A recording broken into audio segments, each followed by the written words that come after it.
Today's question is, should you play The Knight of Scissors, published by Salui? The game describes itself as a VHS slasher survival horror game, and it retails for $2.99 via the Steam store or itch.io. Fun fact, anyone who does buy the game via itch.io not only gets the executables for the game, but also a Steam link code as well. Diving into the game as a whole, it's a very short horror game with a discoverable story, jump scares, limited audio, and a beautiful ode to the PS1 era of horror. The game does start with a VHS effect applied to it, and I personally do enjoy it because I think it adds a charm to a very simple game. Jumping into the story, it is detailed out by finding various clues and notes that are scattered throughout the area, and the notes detail the horrors that were inflicted by the serial killer that's depicted in the title screen. With this combined use of a narrative and overwhelming fear of being stalked, I did find myself conflicted with the question of, do I find out what's going on here, or do I just run for my life?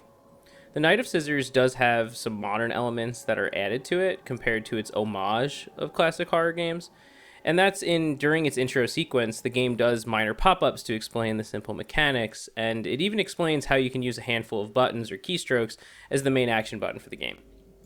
Overall, I did find the game to be short, but I believe this is an intended style, because not only did it add to the horror of the game, but it also drove my urge to support the producer Salui, because this isn't the only game he has on Steam. He has another one called Cannibal Abduction, and they also run a Patreon where they include early access and full access to their previous projects based on the donation tier.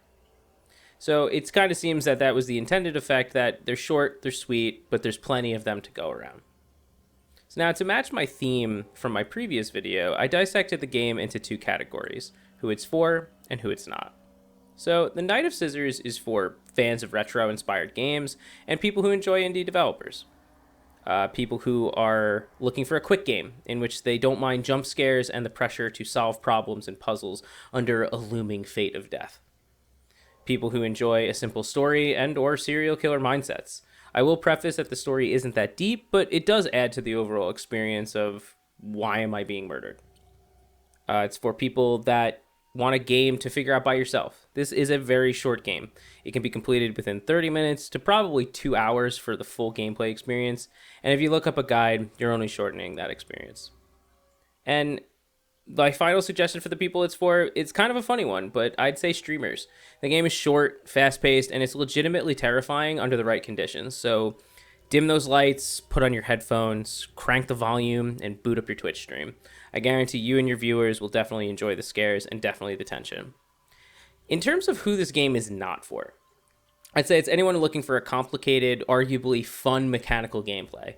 Like I mentioned previously, there's an intro to the game, and it's roughly 3 buttons and some movement keys. This is not a roguelite game, it's not a strategy game, so if you're looking for a fun mechanical game to play, this is definitely not going to be the one for you.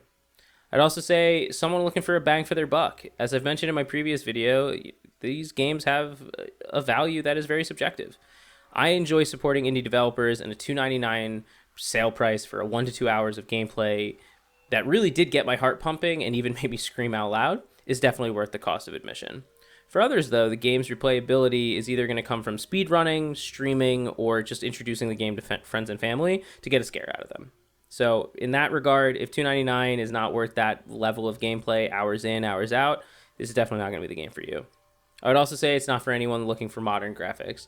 Although the assets and the vintage work was spot on, the game is very jagged, and I would argue that the VHS filter applied to the game is off-putting to a general audience. Now, there are parts in the settings that can adjust this, but then it just looks like you're playing a game from PS1, and that's not for everyone. In summary, The Knight of Scissors is an amazing retro horror game, and its use of jump scare, limited audio, and puzzles was incredibly entertaining. If you like to be scared and or are fans of slasher horror, I guarantee you will enjoy your experience with this game. And hopefully, it'll encourage you to look up Salui and support their other projects. If you have played this game and you enjoyed it or didn't enjoy it, I'd love to hear your thoughts and opinions, because this is my opinion and that's all it's worth. Thank you so much.